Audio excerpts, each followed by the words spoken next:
Good morning, everyone. I don't know how often I'll be able to do this, but I'm just trying to experiment, and I've had a lot of people curious about how I kind of create my paintings. Um, Maybe I should just grab one and show you. This is a little bit of what I do.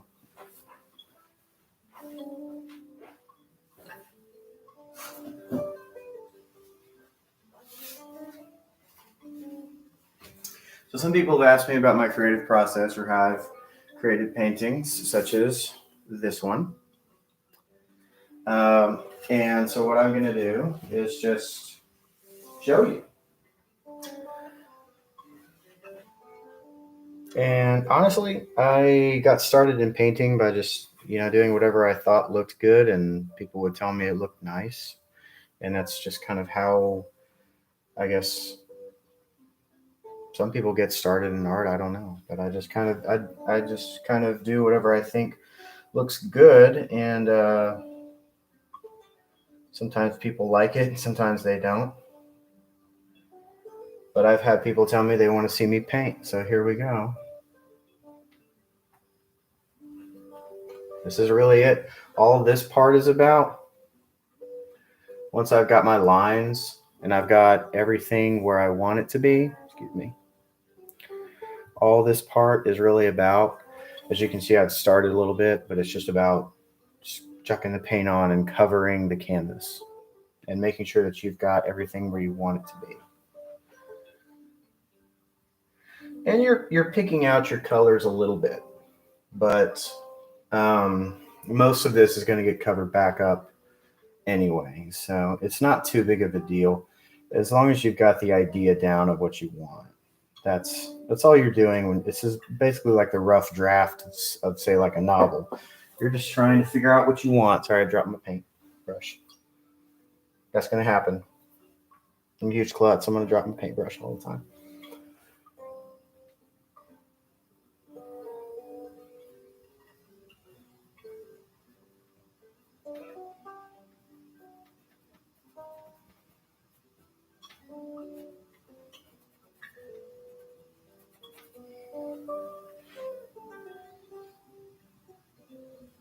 The interesting thing about painting is that you have to take your time. You can't go fast. But that's also actually what makes it such a wonderful thing to do. It's what makes it so relaxing. So I guess painting and writing and stuff, it's really I got into it more or less because it's my therapy.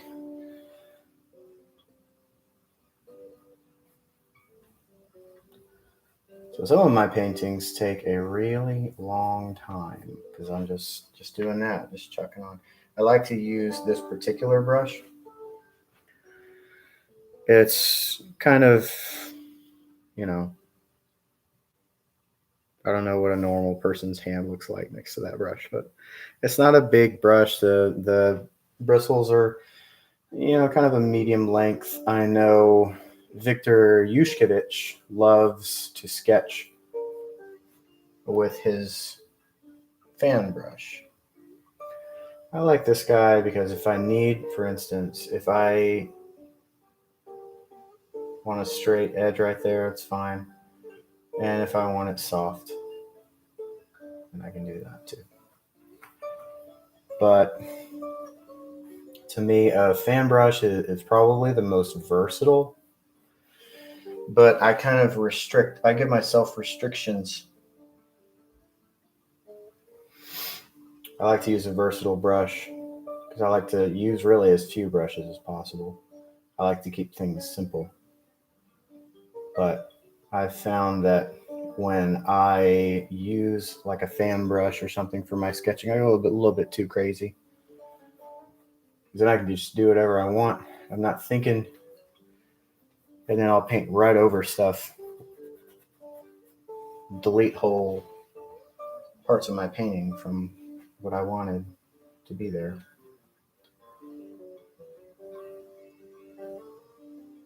You probably just want to watch me paint. Stop talking. So shut up, man.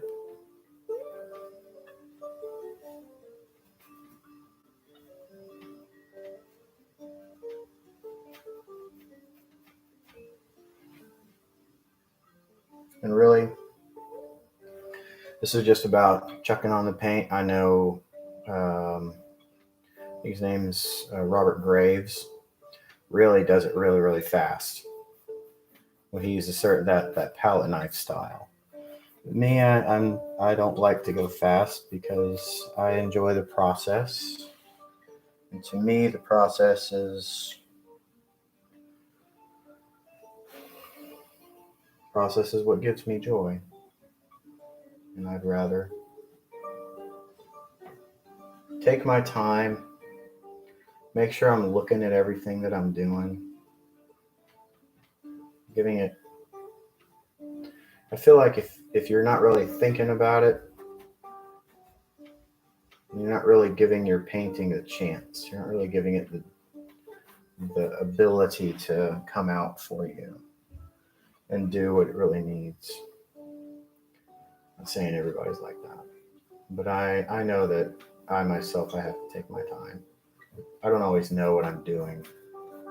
I very rarely know what I'm doing in most things in life, but I usually don't know what I'm doing when I'm painting either. I just like to take my time.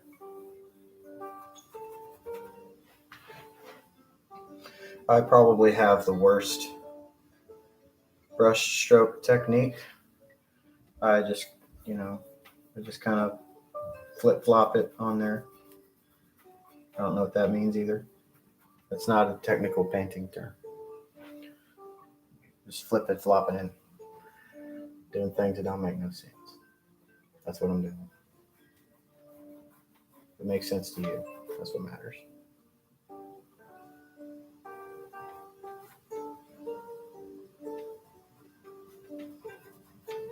So you can see I'm just kind of getting my ideas down.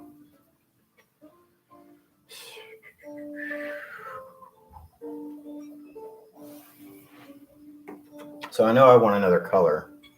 I want it to have kind of a little fade going. So I've got this color down right now. I know I'm going to need to change it.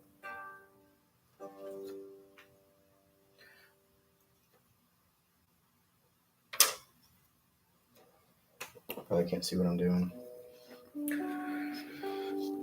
So I want this to be lighter because I want a little bit of a fade when it comes down because of the desaturation of depth. And I just think it kind of looks cool.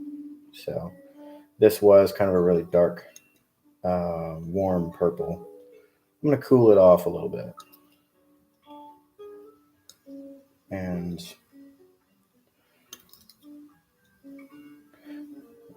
closeness. This is really, really close. And I'm actually painting the landscape underneath the water. I'm going to go over all of this.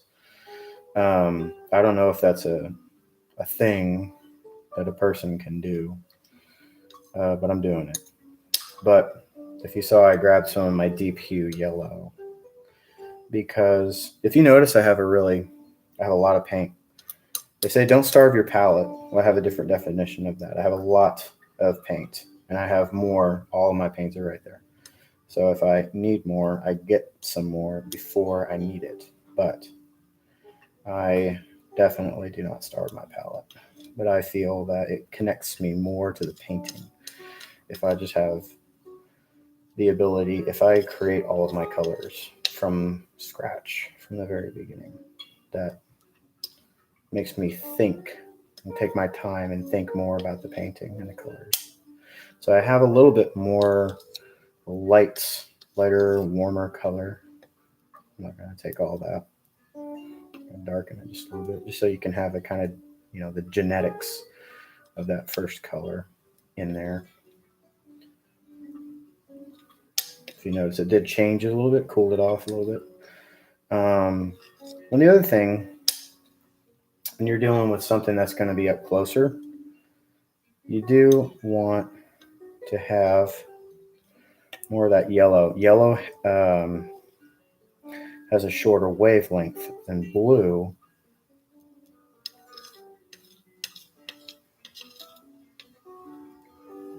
So yellow is going to show up more closer.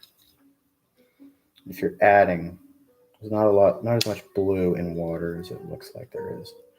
So if you're if you're going to draw or paint water, color water, it's probably a really good idea to not use as much blue as you might imagine. I'm actually getting not too far from the color of those clouds. If you notice, I took this and I split it. I made a color, I took that and I split it and made another color. So there is an association. There's by doing that, I create color and information relationships with the color. So it's 3 colors I've got on my canvas already that I've started today. And we're just going to go ahead and see what it looks like. So the lighter is going to be further out.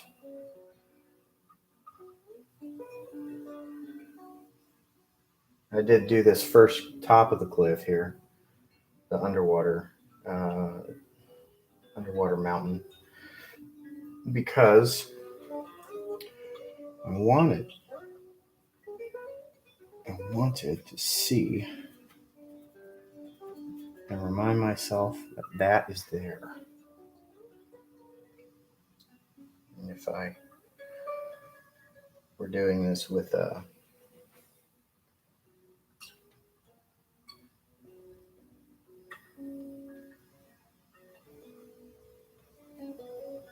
fan brush, I know I would have skipped right over it.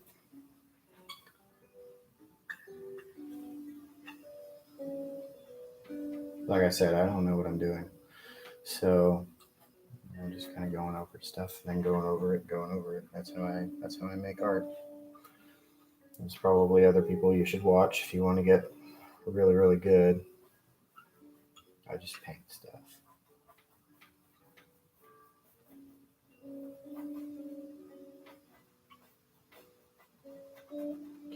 Some other channels I'd recommend on that note would be a guy by the name of Andrew Tischler.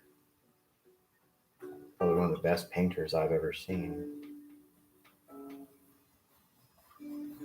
His dad taught him.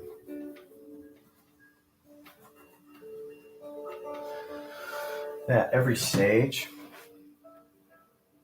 of my painting,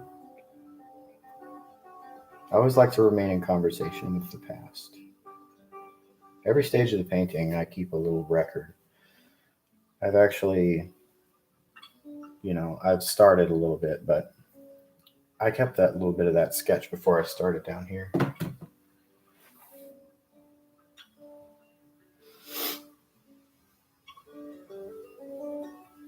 I got this little line here, and I don't know what I'm going to do with it, but I just kept it. I don't want to lose it.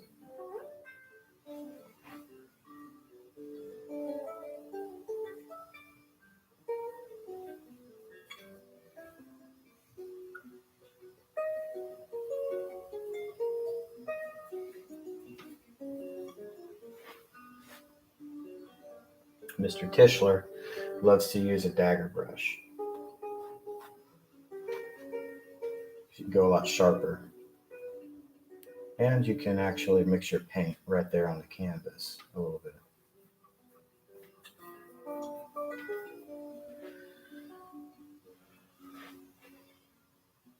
Like I said, I'm all about taking time.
You know, some painters are all about revision. Some are all about technique. If you get the technique right, you gotta have the right brush, you gotta have the right angle, you gotta have the right everything.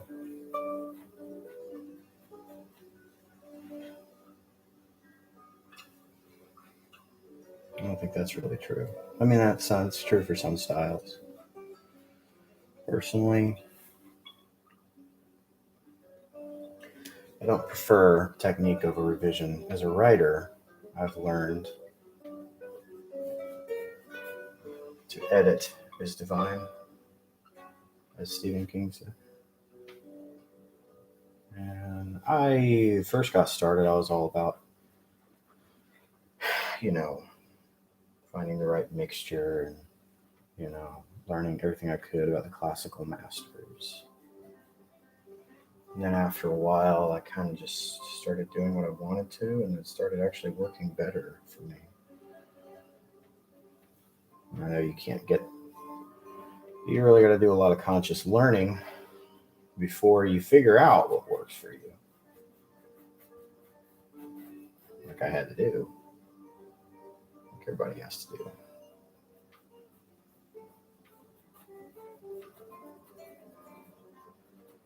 But the other part is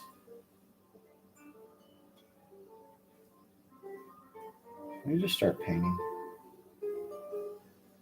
Just start doing it, and you'll start to develop your instinct for it. I don't paint by numbers, I paint by instinct. And that's what everybody really does.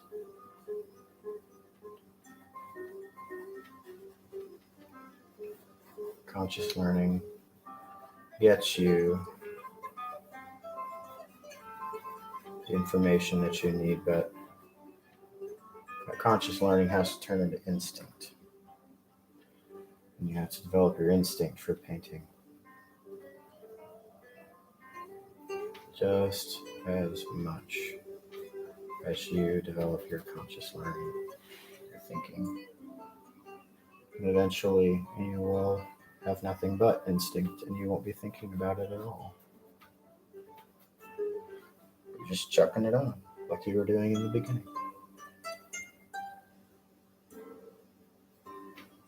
Jennifer Hudson said to one of the contestants on The Voice, if you can think it, you can sing it.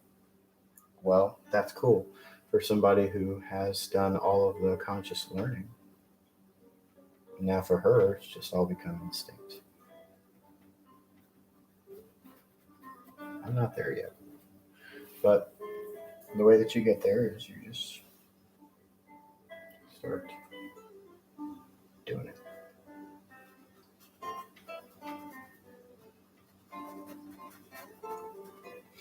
The cool thing about this deep hue yellow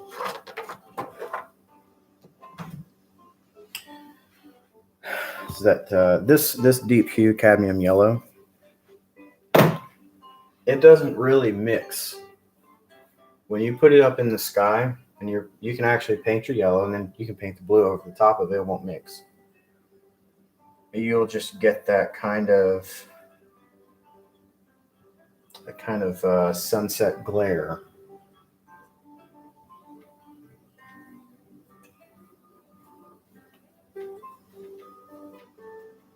I like to use my deep hue. It keeps things nice and medium.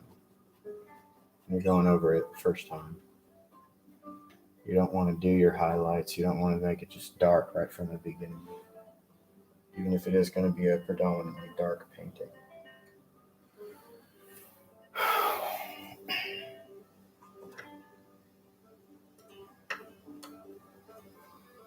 You probably saw my setup a little bit. What I have here, this was French yogurt.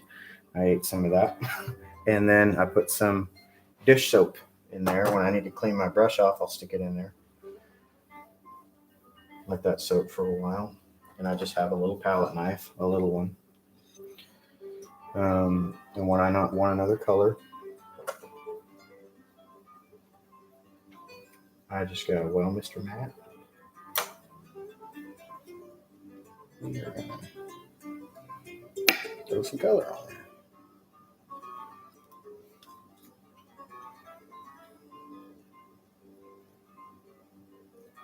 get us a new color.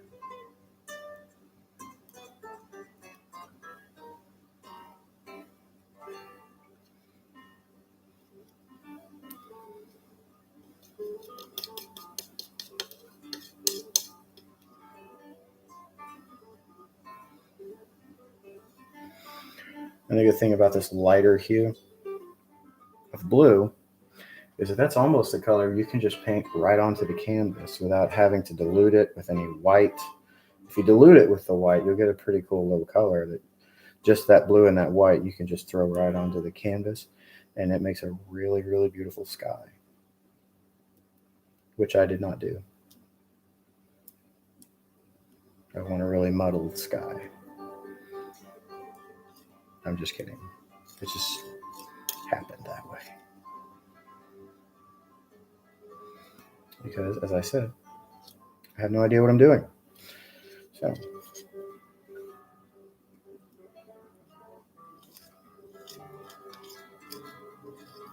if you notice, I grabbed a lot of white.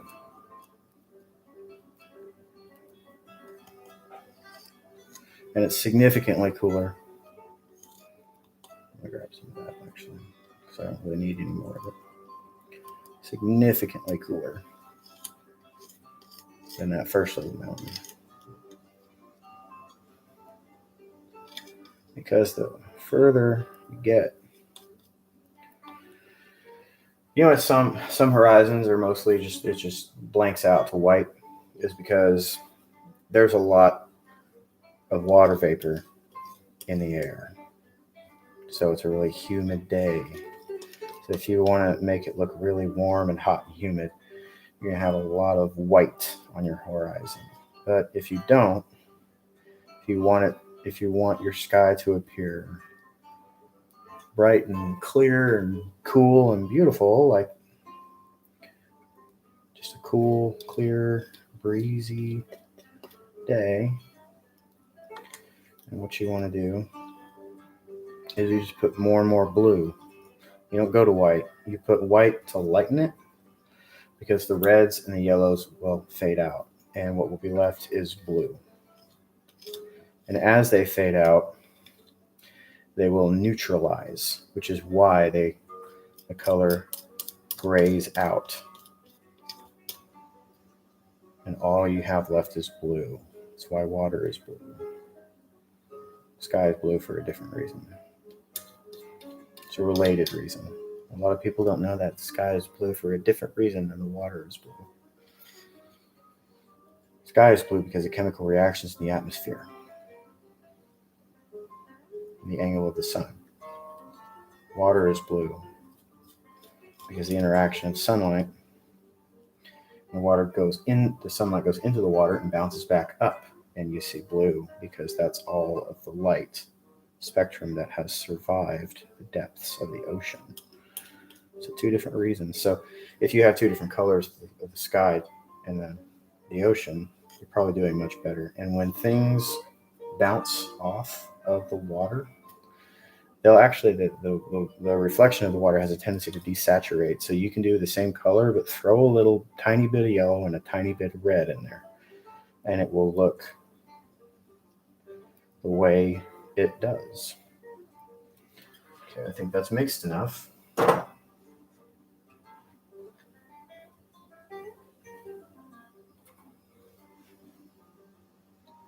So I do think a little bit scientifically. I'm thinking more about the interplay of the atmosphere and things like that than I am necessarily about like what I'm chucking on, as they say. I'm going to go high, and I'm going to go low.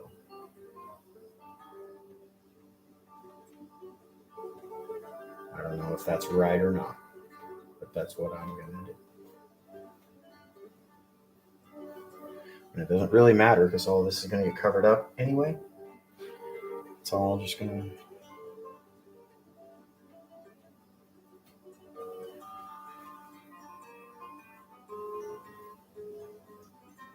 completely disappear.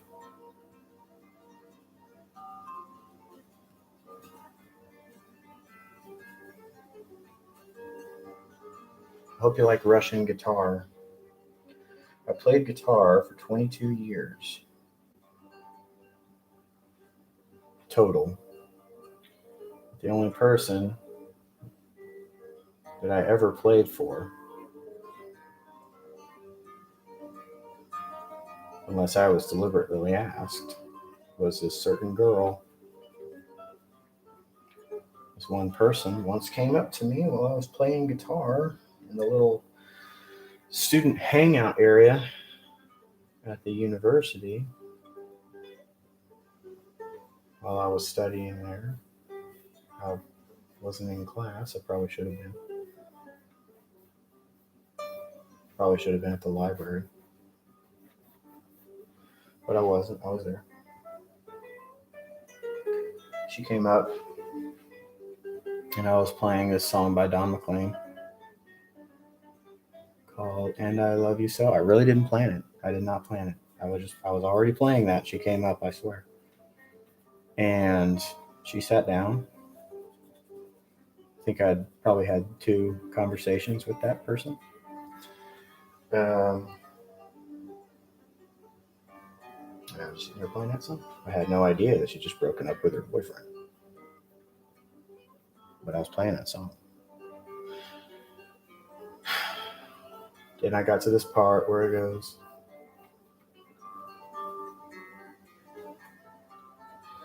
yes, I know how lonely life can be. See, I wasn't planning it at all. Shadows follow me, and the night won't set me free. But I won't let the evening get me down. Now that you're around me. And right when I hit that note, man, she just busted out crying. I was like, I'm sorry, I didn't know I was that bad. I'll stop. But she was like, no, keep going. Okay. Well, it turns out she married me. Sucker. Just kidding. I think she still thinks that was a good idea. Pretty sure.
Grab some blue.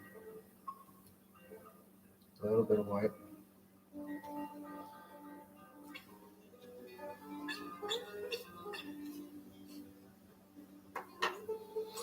And if you didn't see what I did, I threw it down right here with a little bit of white, and I just grabbed, not all, but some of that purple. I lightened it up. I'm going to leave that right there. It's not too different, but it's different. Different enough.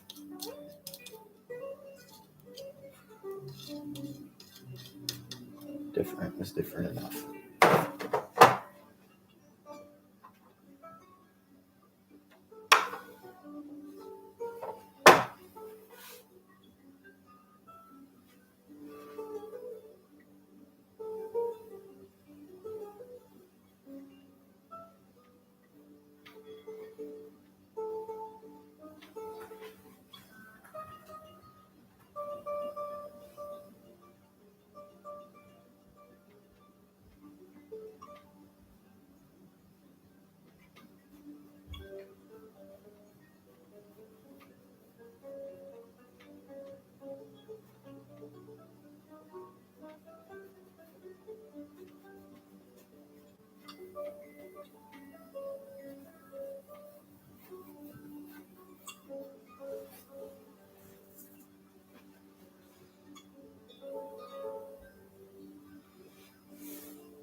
You have to excuse me. I'm old and fat, kind of dumb, so I'm probably gonna just like burp and fart a lot.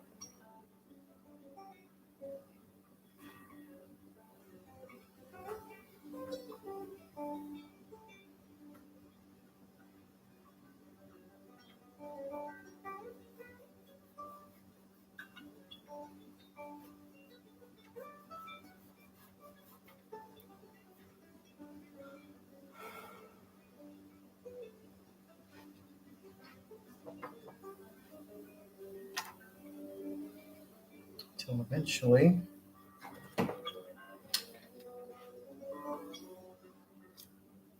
you've got just so much distance between you and the horizon that it's more blue than anything.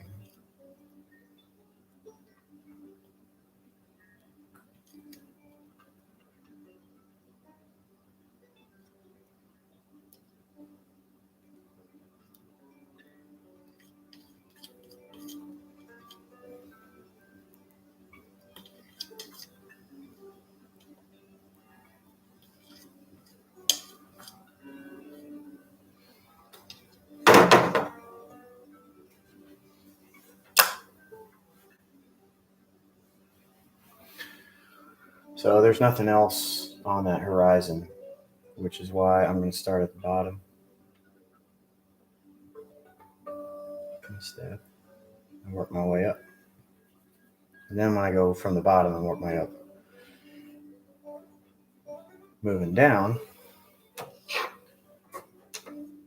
this will start to make more sense.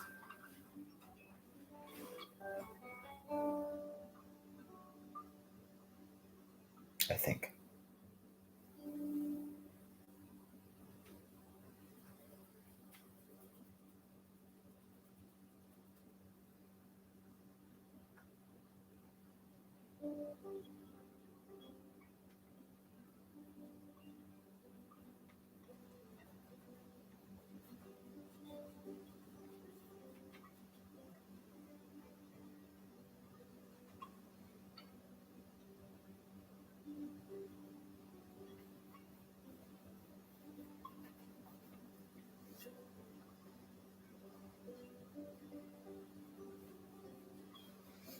I'm going to go most of the way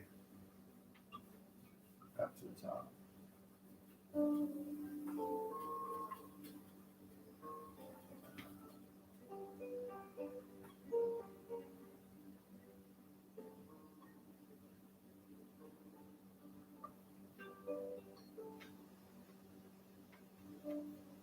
When you're a writer, you'll look into forums and there's all kinds of groups online about improving your crafts and everything like that. Most of them will tell you don't be afraid to have a really, really terrible first draft. That's how I look at painting. And you have to have the confidence to step back and trust your vision more than you trust what's actually on the canvas right now. And if you're, because honestly, this looks terrible. Honestly, it does. And if you don't trust your vision for what's gonna be there, it ain't ever gonna show up. And you have to keep at it, and you gotta keep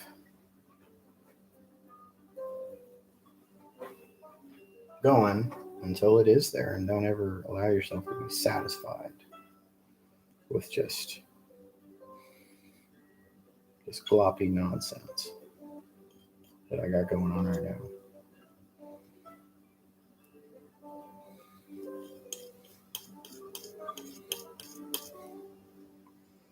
Some of that.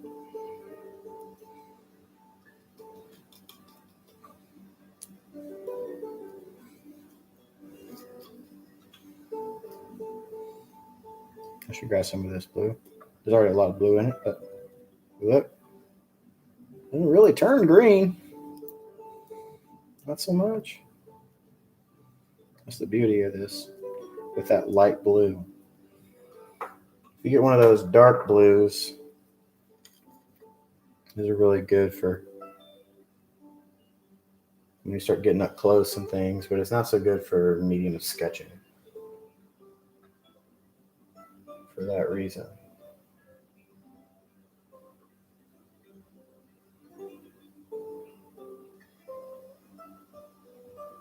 I don't know if any of this is right. Just doing it.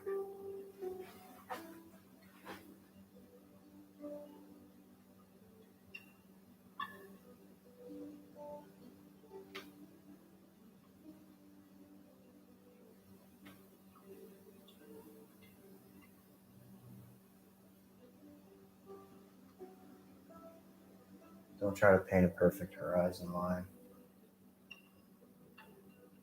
You just get mad and it'll never look right. You know why? Because the horizon line is not perfect.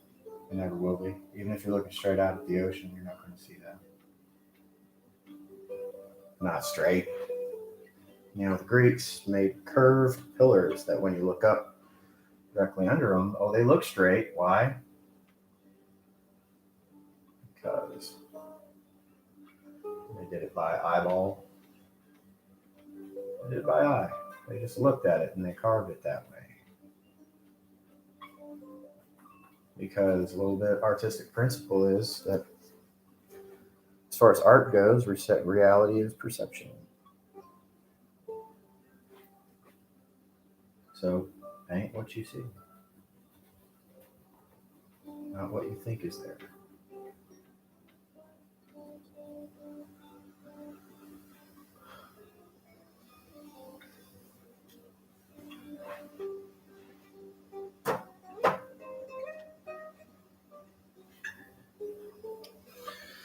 Now, I got this ocean cliff. I got this ocean cliff and that one. This one down here. All of that I got to fill in. And I'm going to use a lot more white. And I also like to do that because when you're doing a white, this white actually gets a little transparent once it dries. So you'll still be able to see your sketch underneath. So make sure and use a lot of that. So you don't want to have too dark of a painting. You'll actually paint yourself out of the painting. If that makes any sense. Just keep it nice and medium.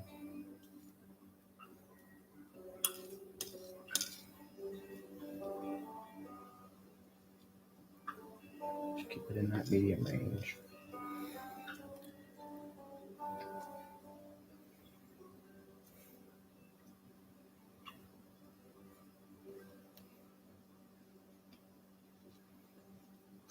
Now I'm going to be doing this part, and as I come down, I'll be using more and more red. Just going backwards.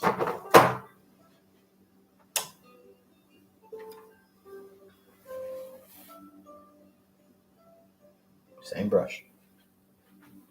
I haven't even cleaned it. It's probably bad. It's probably bad, yeah.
I do want this to be lighter. So as I move up, I'm going to throw in more white. If you didn't notice, that was a lot of white. And just go right back to that first color. No, you know what? I'm going to move back a step or two, actually.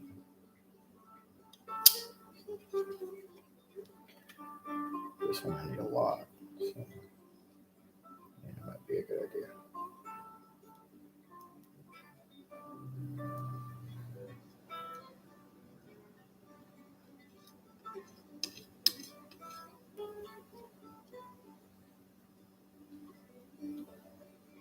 Yeah, that's probably different enough.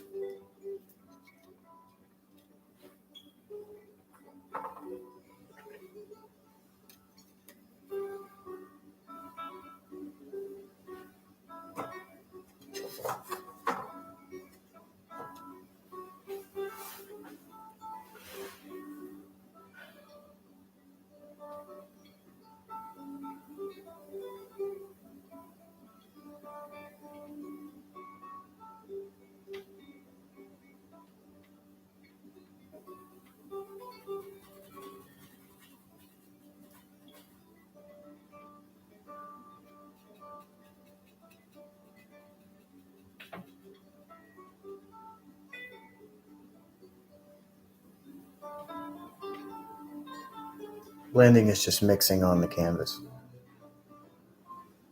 So I don't think there's some special technique to it. Do what you feel like you're comfortable with, because there's not.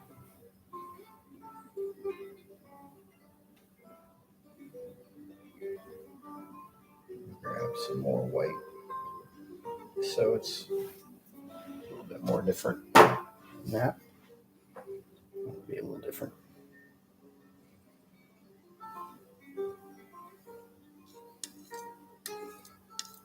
Grab this over here.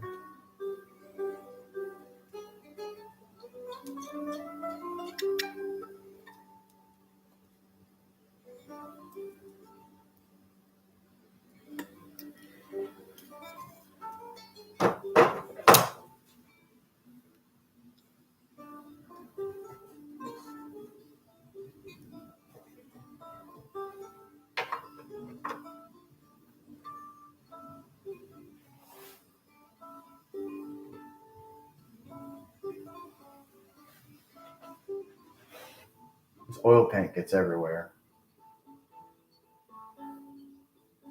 If you ever get into this, you'll just be sitting there, not doing anything. You just look up and it's on the ceiling. Makes no sense. Well, it's designed to get everywhere. Acrylic paint is designed to dry as quickly as possible. Oil paint is designed to get everywhere. So,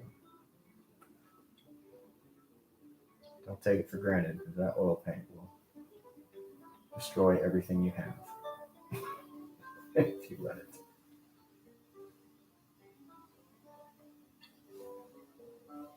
In case you were wondering how old Mr. Claybrook remembers which piece of paint he was grabbing from, he doesn't. I do not have any recollection, which, there it is. I think that's it.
So this C-mount goes down here.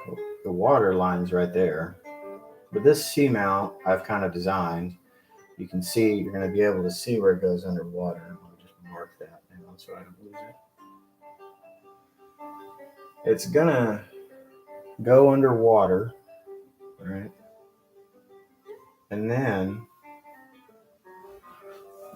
so all this back behind here, I need to be a lot darker because the sun can't get back there.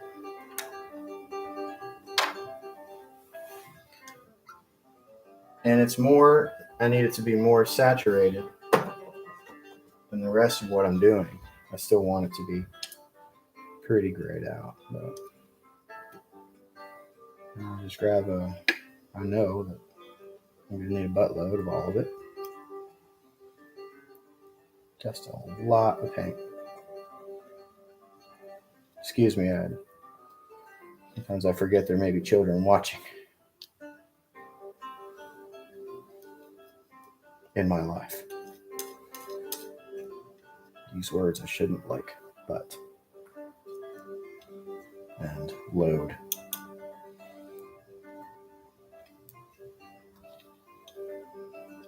Bob Ross, I am not.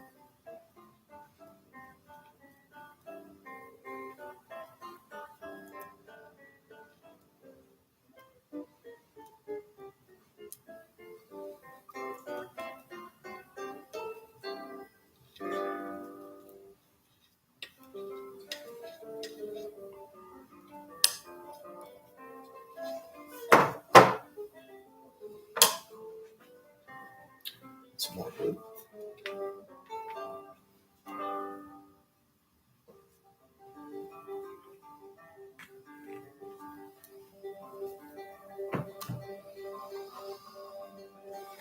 Don't be afraid to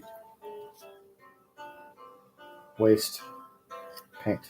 No such thing as wasted paint, only wasted process.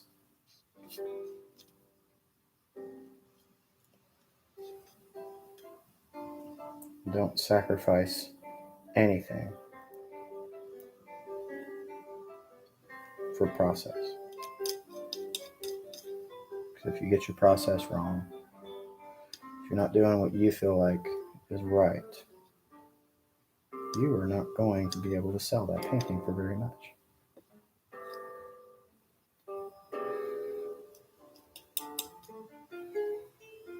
Because you gave up. Don't do that.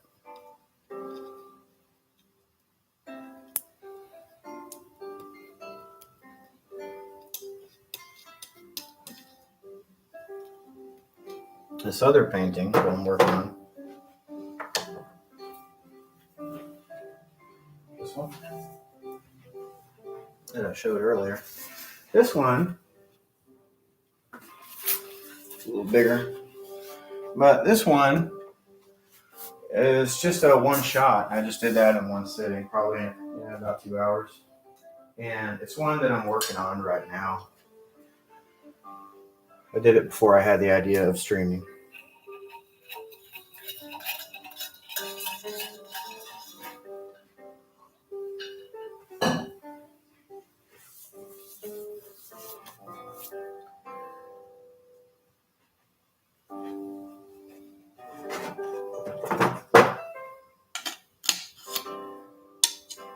I say there's no such thing as wasted paint, but I don't waste paint.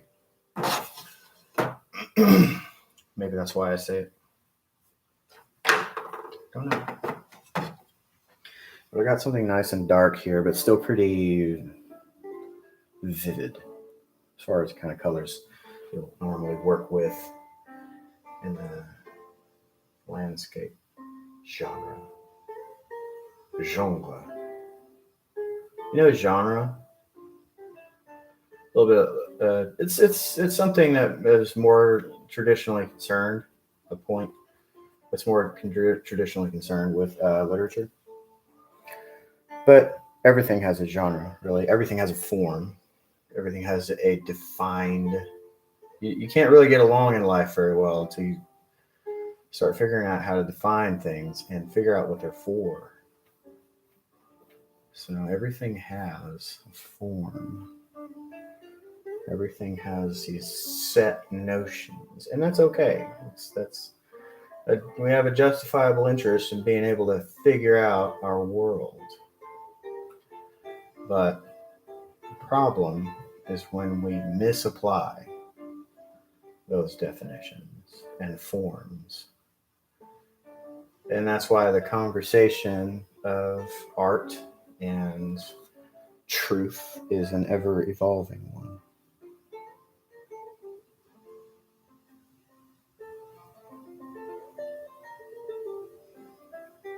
It always will. It always will be subject to change.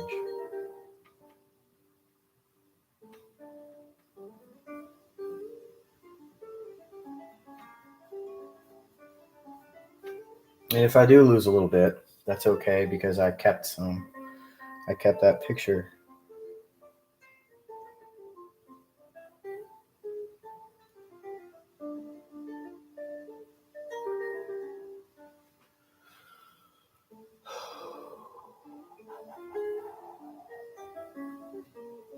I kind of just randomly decided that I did not like the color that I was going to use for the bottom.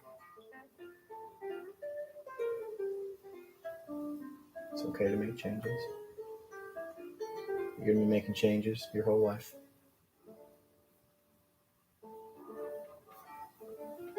Self-talk is an important part of painting.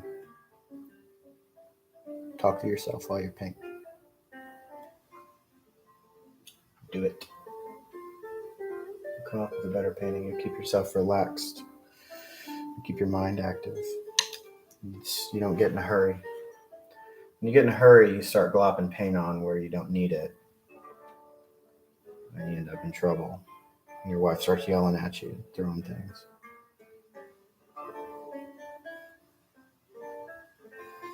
And you realize you forgot the shampoo when you went to the store. Pretty soon your wife divorces you. You don't even know what to do with your life. So don't get in a hurry when you paint.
So right now I just know that I've got a much bigger area to cover, so I grabbed a bigger brush. Still a flathead brush. Flat brush, not a flathead brush. I'm not building anything. I don't have Phillips brushes.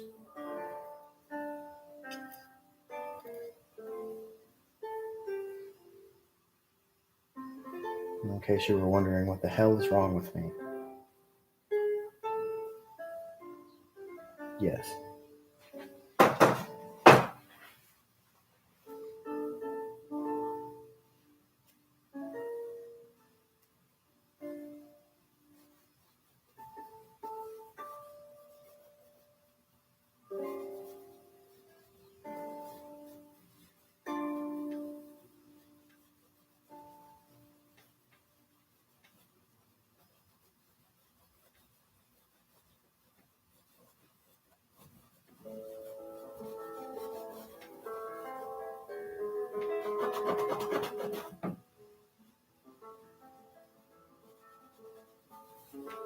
See what happens? You start getting in a hurry.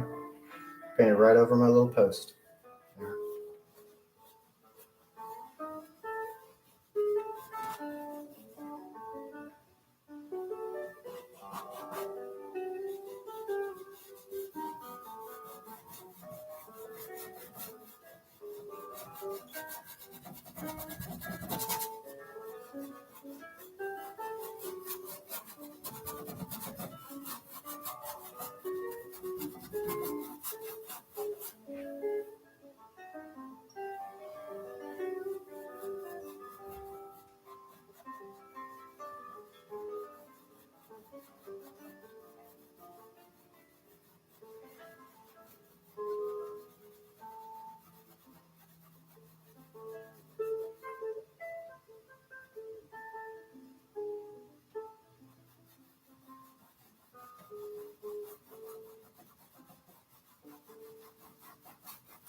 So if you ever, get into art, a part of the job of being an artist or a writer or whatever is to realize that you're interacting with something, attempting to express some form of reality or understanding, and that you are at a disadvantage in doing so, because this is just pigment that's trapped in an oil-based substance that I am using to try to make and look like water. Like, why am I doing that? That makes no sense. Why would anybody want to do that? It just seems like craziness. But the reason why you want to try to keep that in your head as you are making art in life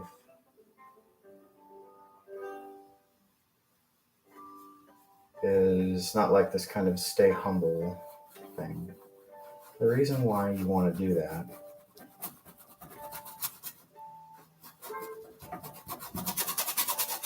is to keep yourself aware, not like this kind of mindful thing. I hate that word. I hate that mindfulness. Doesn't make any sense. But you want to keep yourself aware that you are not painting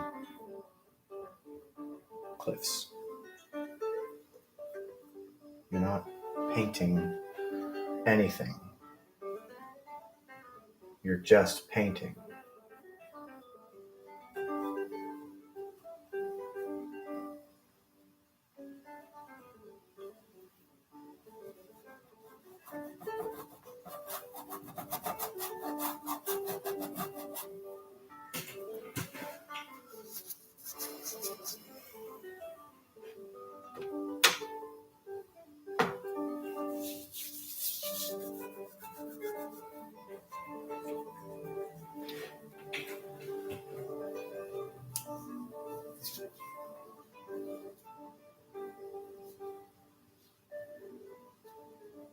It keeps you from putting too much pressure on yourself.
Let's clean off my brush here. A lot of people use mineral spirits. I know from military experience that mineral spirits can eventually cause you to shake if you don't wear gloves and such. it's really the cleaning solvents that are more dangerous. But so I just use dish soap.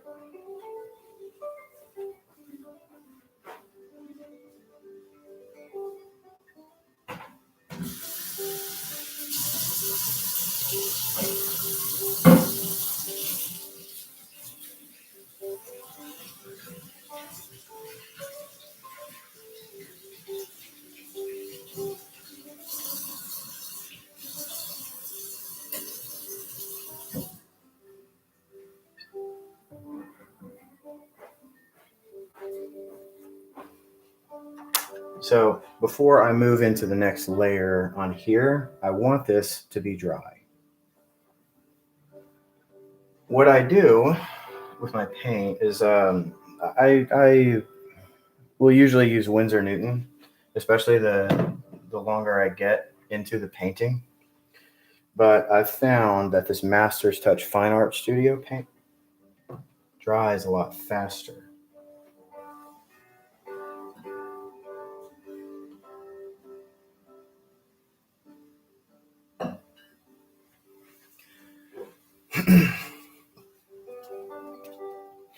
And in some applications, that's useful when you're sketching. It's a lot more useful when I can come back to it a week later instead of 3 weeks later. It's a lot more useful. So I'm going to go ahead and finish up this part of the sky here. And to do that, get my other brush clean.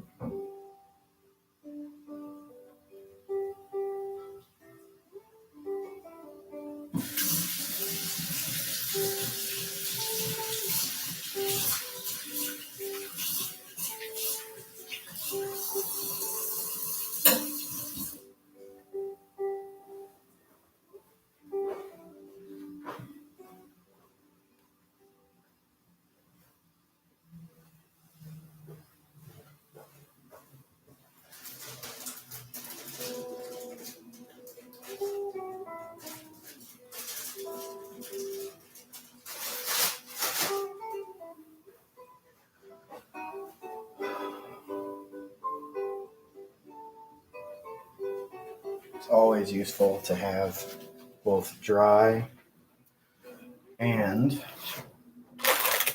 wet wipes on hand. This is just a napkin. Always useful to have.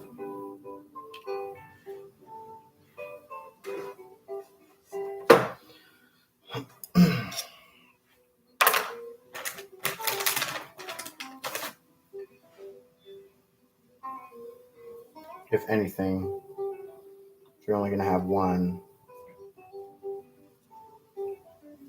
have the wet wipes though.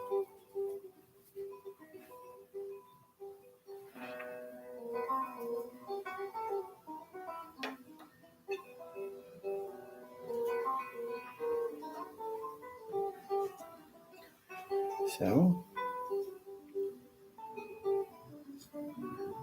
just a little piece of blue.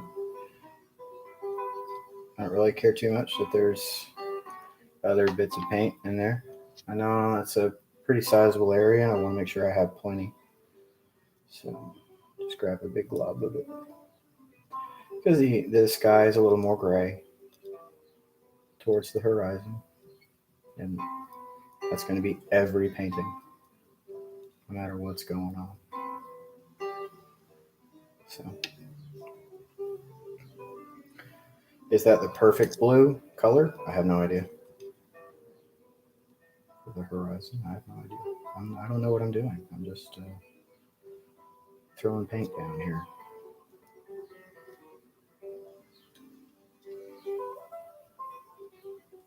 This is just brainstorming.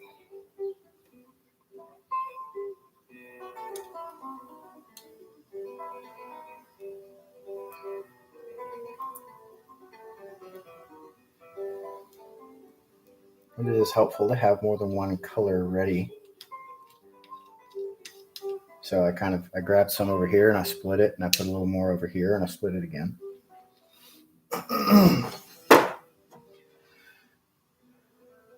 And that makes your painting kind of a little more efficient.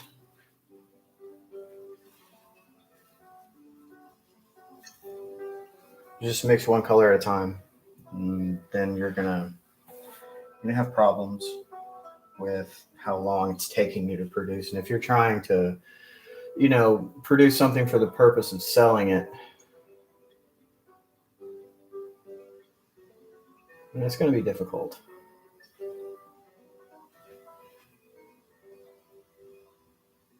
It's going to make things difficult doing that.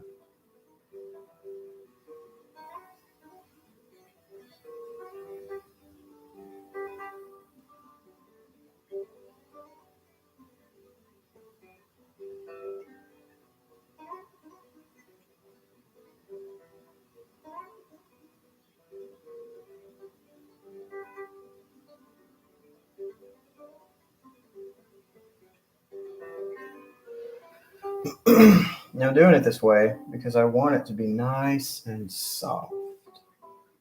And right now I'm just marking where I want the sky to be. I'm not using sweeping strokes. I'm using dabbing strokes because I want it to be soft.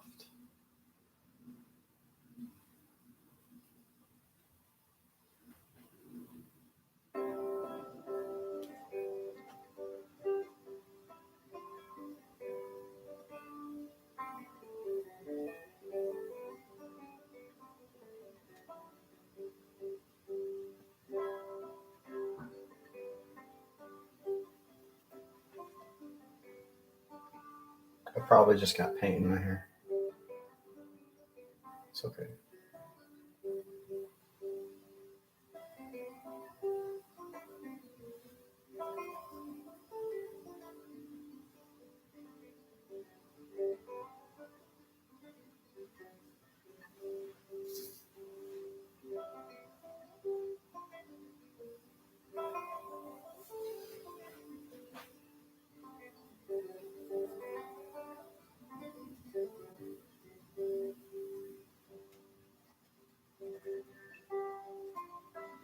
All you're doing with paint, all paint is just drawing with color.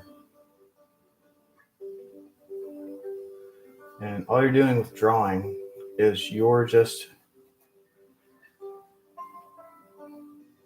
taking what you see and you're putting lines where you think the important parts are.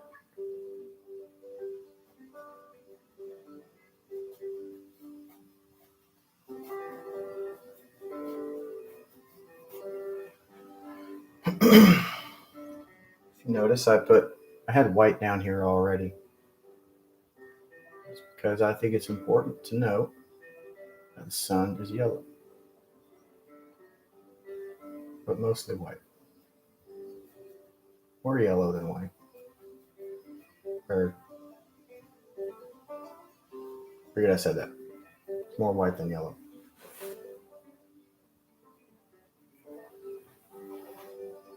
Forget I said anything.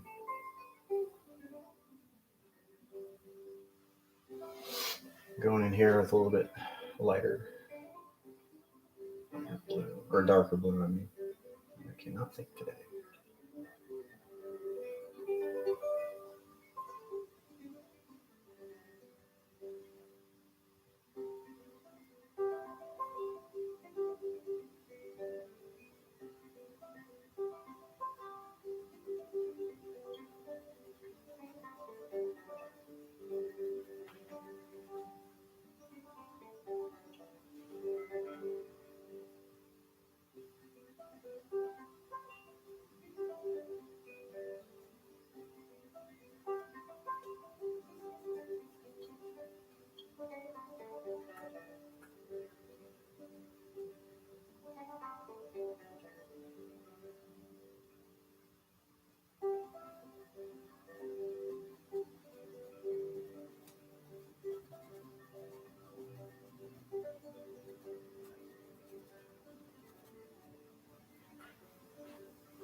And now I need to kind of make it look like it's blended a little bit.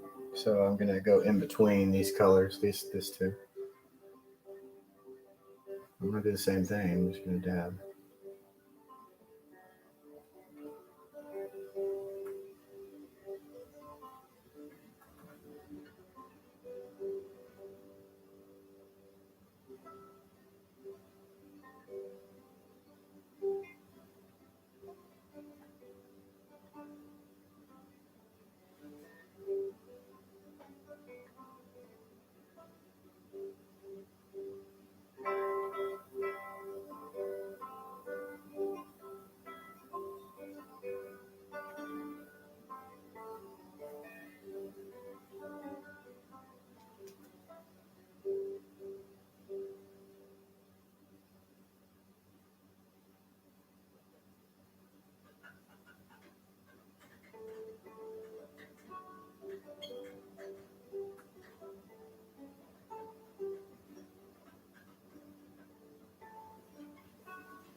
Get out of your way here.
Sky, as you move up, is closer to you.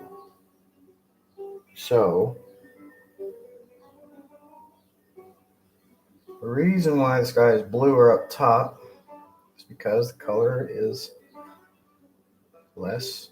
The color is more saturated. There's no water vapor.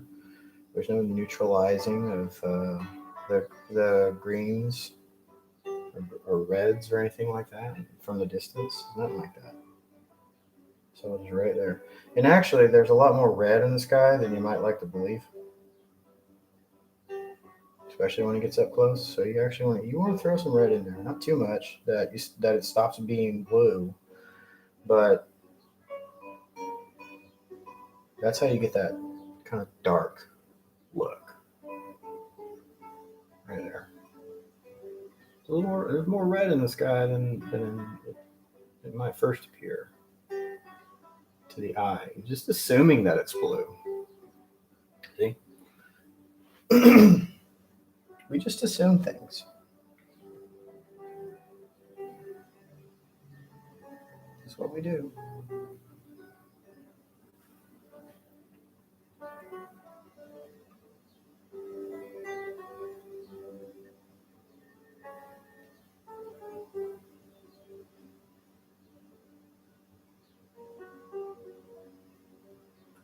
That's what people do. We just assume things.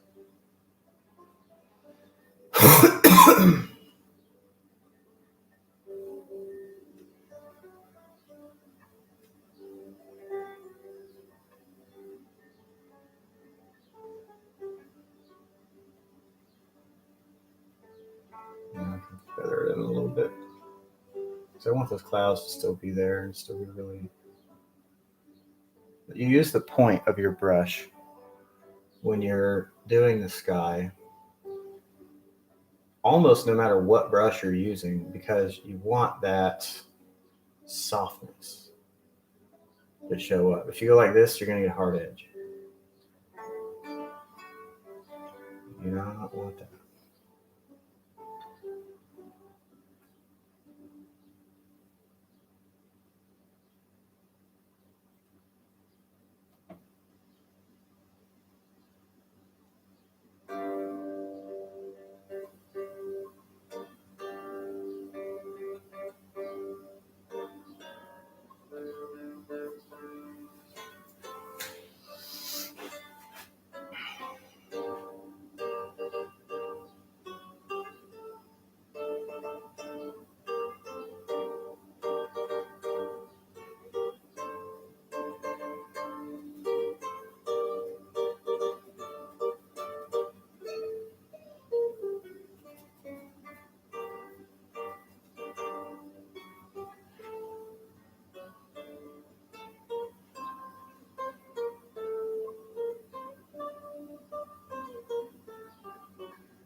going to take a break and come back in a little while.